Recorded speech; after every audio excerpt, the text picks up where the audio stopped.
We're going to make physically based rendering textures, so PBR textures. Let's take a look at where we're at. This is the old texture style, or like the old way of rendering textures. So the textures only affect the albedo of the material. The albedo basically means the color of the material. We can assign them to the ambient occlusion. So let's say this is now local texture color. The Y channel, very representative of the brightness of the texture at that point. It feels like the grass now actually has some depth to it. So you can kind of see the structure of these stones, this cobblestone, already like shining through a bit more. So when there is direct light, for instance from these lamps, you will see that the texture kind of fades out because the texture only works for when there's occlusion going on. We also want another texture to determine what this looks like when there is light falling onto this. And that's the normal map that tells the rendering engine at which angle light is falling in onto the block. So now we're going to make things look spectacular. So for the PBR style textures, what we want is an albedo channel. And albedo is the base color of the surface. So maybe we'll call this the base color of the surface. The next channel, so the one that we just saw, is ambient occlusion.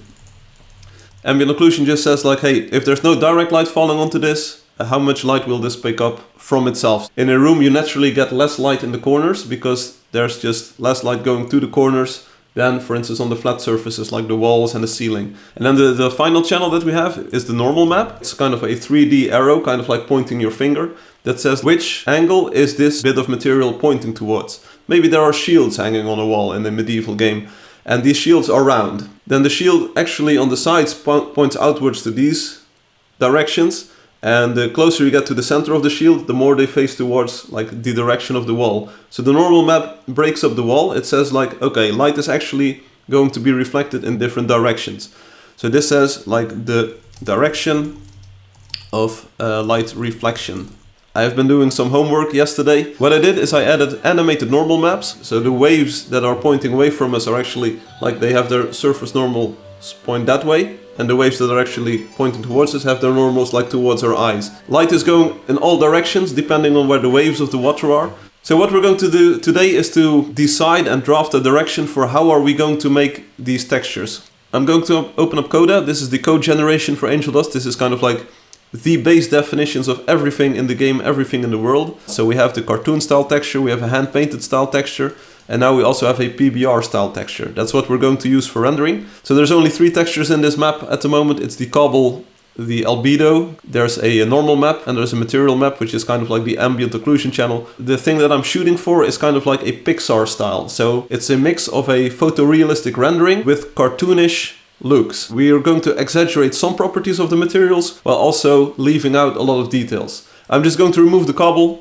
Boom, it's gone. New folder called Cinder Blocks. I did some preparation. I have the artwork production files for the game that's currently in production. We're going to use these as a base. So here are the cinder blocks made in Illustrator because these are vector files. This is the cartoon texture that we currently have in the game. We're going to have to pull this texture apart and try to deduce a albedo map from this, ambient occlusion map, and a surface normal map. We remove the cobble definition and we're going to go to the cinder blocks large, and we're going to say like this is going to get a cinder blocks large PBR texture like this, and now we have to draw it. One thing that we know, like albedo is the surface color of things. One thing that we don't want is to have highlights and like dark areas in here. Like all of these shading things, we don't want that in the albedo map, and we also don't want the highlights. I think the shape of the stones is something we can reuse. The engine already tells us the color of the material, so we can make this like completely white. The background might be just a little bit brighter because I think this is a bit too dark. So this is kind of like the albedo channel. We're going to save it as a 480 by 480 art optimized file. So let's save this in, let's see, it's in artwork production, PBR, blocks, cinder blocks, variations, cinder blocks, large PBR albedo. That's exactly what we want to call it. Let's save it, and if all goes well, we'll have it in our texture packer. Alright, so this file will be available to the engine in a few moments. Now we need to do ambient occlusion. I have a trick for this. I have a tool called PixPlant. We can use this to make a ambient occlusion map if we have a height map. Let's add this to the list. We want a height map, and that tells us is the pixel part raised or lowered compared to the surface. So if you have bricks, the bricks themselves mostly stick out, so they're like kind of like in front of the mortar that they're laid in. So we're going to have to use a height map. Now coincidentally, our albedo map kind of acts as a height map already. The white portions are like the raised portions. Displacement map. That's kind of like what I call a height map. And as you can see already, sort of, you can see the 3D shading on this. Like the white areas are sticking out. Let's maybe make this a 2x2 tile. Remove displacement here because we're going to use normal mapping. This is what we're going to use in our engine. So it's going to have this material definition to it. So maybe we can just use the normal map that this tool creates. So as for normal mapping, as you can see, we have these weird funky colors. The bluish, like the pastel blue kind of color, means that light is actually pointing, or the surface is pointing straight towards your eyes. And as you can see, the green kind of indicates that it's aiming or like pointing towards the top. Purplish wine color means that it's pointing towards the bottom. And then you have the sides being cyan and this orangish color. And then all kinds of shades in between. Since we don't have displacement mapping, maybe we can just exaggerate the normal maps like this. So we can make it super smooth. This is also a cool look. I mean, if we're going to go with a cartoonish look, I feel that this is also a way to go. So let's use this as the normal map for now. So save normal map as. Okay, we're going to save it.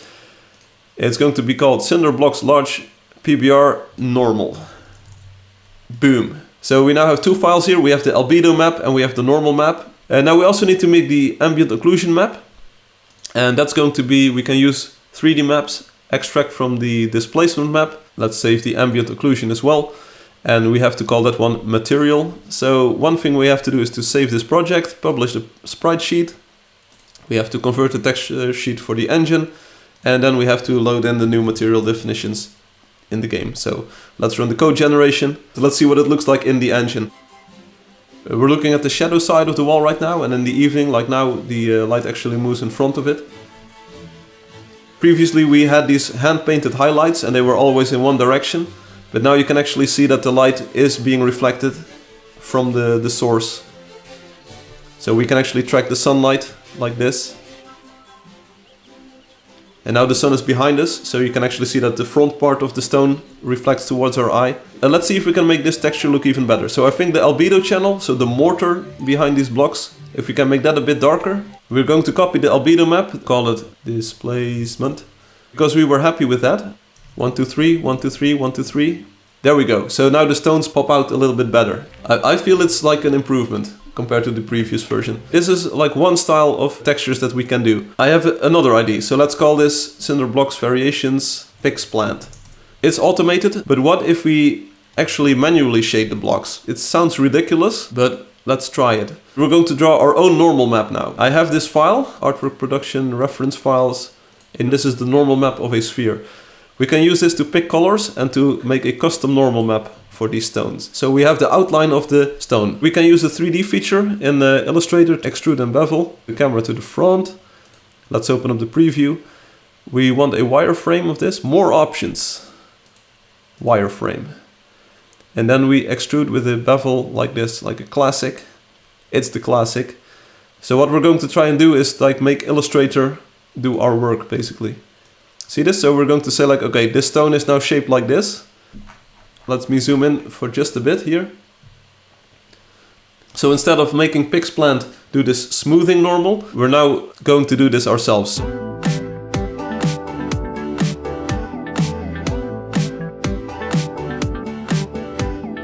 We're now going to shade these facets. We're going to pick some custom normal colors, and I hope that these actually work.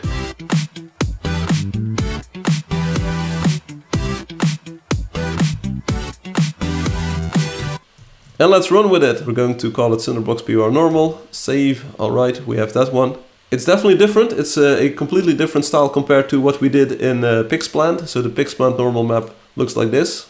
And this is what we have. We can use the Ambient Occlusion Map from PixPlant, which is this one. It's called Material. Let's paste it in here. And let's fire up the game. So this is our custom normal map. It actually works. And if we're talking about cartoon style, I feel that this is definitely a better way to approach it. One problem that I have with this is that it takes a very long time to do this manual process. The results don't lie, however.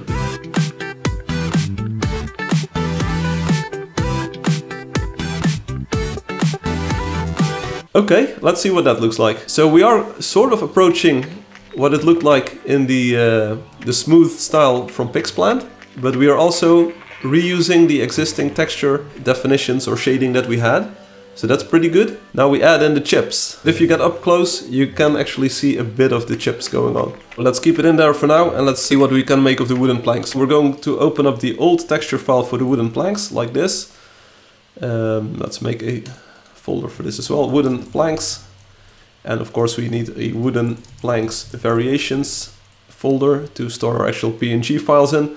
Open up the old texture. Yeah, this is kind of like the base starting point for our wooden planks. And let's start with the albedo. It's the material color. These are nails. They are hammered into the planks. Like if you hammer a nail into wood, that doesn't change the color of the wood.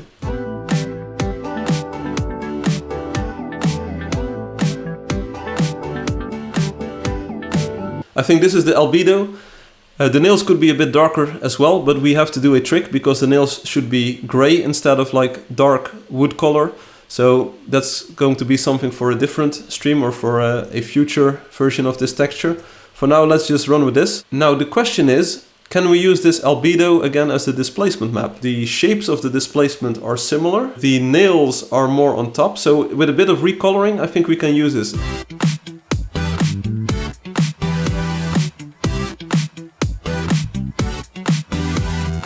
So our wooden planks that are 253, the wood grain is at 251. All of the nails we move to the front, the actual front. 255. You almost don't see it, but it's cool. What happens with the area around the nails? The wood should like recess a little bit. We add another layer like this and the border will also be 250, 250, 250, 250. But now there are places where the nail is on top of the wood grain, just like here. And now we want to actually multiply the colors. Like this. So it gets a bit darker if it's on wood grain. This is our displacement map for now. Open up the wooden planks displacement. Boom, like this. We're just going to extract an ambient occlusion map from this. It's a bit harsher than expected. Maybe this is good. Maybe this is good. We're going to save this map. It's going to be called the wooden planks PBR material. Material, like this. So in our texture packer map, we now have an albedo for the wooden planks and we have the ambient occlusion, and maybe we can just start off with a generated normal map. The wood grain is actually getting some treatment here, so the nail is popping like out and the surrounding area is popping in, is recessed. And if it's on wood grain, you can see that the wood grain is still underneath the nail. So this looks pretty good. It would be so good if this actually worked, if we could actually use this texture like this. Because it saves us a lot of time and a lot of effort. It does make the material look beautiful. So maybe this is the way to go. Because I can't imagine having to hand draw this entire normal map. Let's just try it. I agree. Let's just try it. So check it out. The colors are definitely more intense than on the cinder blocks. Maybe it's overdoing it. But hey, we're exploring a style, right? If this works. I mean, in a way it does look good. Check out like the shading on the wood grain. It is actually very nicely shaded, I feel. We update the code generation, we update our texture, there we go. So in a way it does look good, and I mean it's a style that works. It's a style I feel that could work. On the other hand, I do feel that the cinder blocks that we made have a different style. They do have a different feel to them. If we smooth it out like this, and if we then scale to 100%, maybe this is the way to go. Let's just see what it looks like. So not expanding the range to maximum. So I definitely feel that this is at least better. Yeah, this definitely improves the look. It makes it more cartoony. Still, I can see the charm of these hand-drawn normals. I mean, I still like the cinder block look. We should probably draw a hand-drawn wooden planks version. Let's copy the wooden planks. Call this one PixPlant. The albedo is pretty good, so let's keep the albedo and ambient occlusion as well, because the displacement isn't going to change. And let's try to draw a normal map for the wooden planks. The nails we don't have to shade at all, because these are pointing upwards.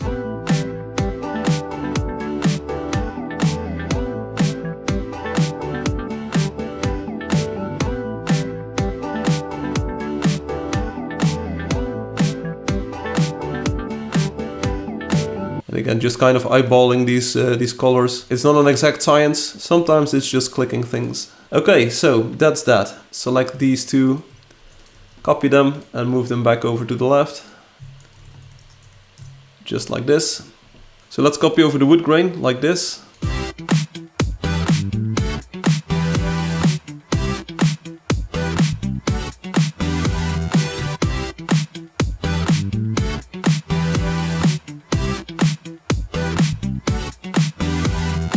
Bada bing, bada boom. That's good. Let's just try and see what this looks like. So these are now shaded by hand. And they look very sharp, they look very spiffy. I mean, this is exactly what we wanted it to look like.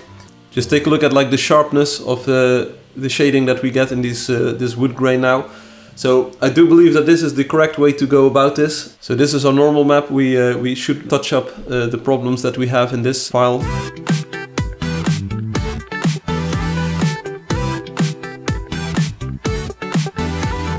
So I'm proud of the result, I'm proud of what we did here. Okay, so far so good, I believe. It does look hand painted, so that's good. Now we should still do the nail parts.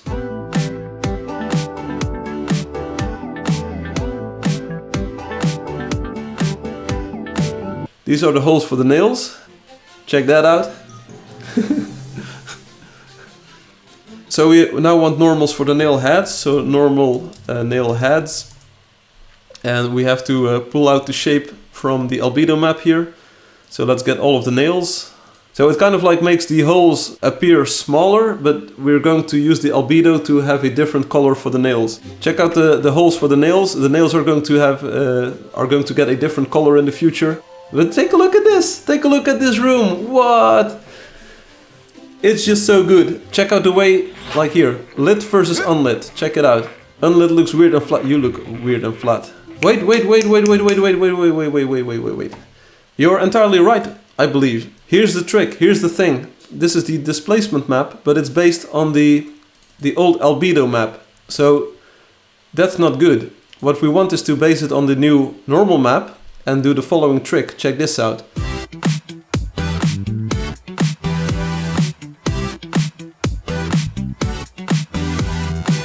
I have the big boy and I have the small boy. Here we go. So the big boy is darker. Let's put the big boy behind the small boy and then we blend with the W key. Blend this to that. There we go. Boom.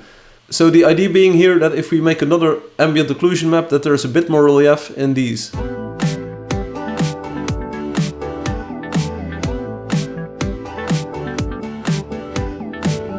Cinder blocks, displacement. Save it, close it. Close this one. We don't have to save that one. PixPlant it up, here we go, open it up, displacement, open cinder blocks, because we want the best result. Extract ambient occlusion, there you go. So the sides of the blocks now also have some shading going on. Is this realistic? Is there that much of a difference between the blocks moving into the mortar? I believe that's unrealistic, so I believe that we have to lighten the background a little bit. So we had 222 for the other ones, so let's just go with like 214. So that they stick out a little bit above the mortar, but not too much. Displacement, extract, ambient occlusion. Let's run with it for now. See, the sides of the block are now a bit darker. It is so much better! Well, maybe there is some validity to that statement. Maybe it is a bit better, yes. It also helps for the lit blocks, because when a lit block is supposedly in the shadow, it will now also have this more gentle transition in there. And here we have the opposite, so just a few moments ago we had lit on unlit, and here you have unlit on lit. This ambient occlusion is now much better.